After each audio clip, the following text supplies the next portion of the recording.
Asik pulang dugem sepasang kekasih tewaskan satu keluarga di Pekanbaru, positif narkoba.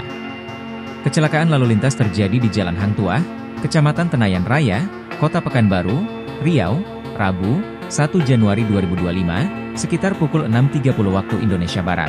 Satu keluarga tewas setelah ditabrak mobil Calya saat mengendarai sepeda motor. Korban adalah Anton Sujarwo, 30, Afrianti, 42, dan anak mereka, Aditya Aprilio Anjani, 10. Anton meninggal di rumah sakit setelah mengalami luka berat, sementara istri dan anaknya meninggal di lokasi kejadian. Pengemudi mobil, Antoni Romansyah, 44, diduga dalam pengaruh narkoba. Ia baru saja pulang dari dugem malam tahun baru. Ada dua penumpang mobil Calya, Lydia Rustiawati, 25, dan Denny, 30, yang juga positif menggunakan narkoba.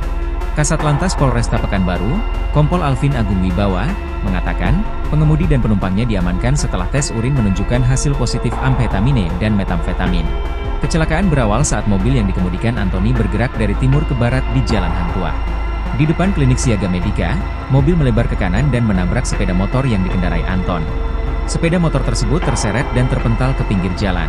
Mobil juga menyenggol sepeda motor lainnya yang dikendarai Dwi Irwanto, 22, dan Nurliani, 25, yang keduanya mengalami luka-luka. Polisi segera datang ke lokasi dan mengevakuasi korban serta kendaraan. Video yang beredar menunjukkan kondisi mobil dan dua sepeda motor yang rusak parah, serta seorang pria yang tergeletak tak sadarkan diri di dekat motor.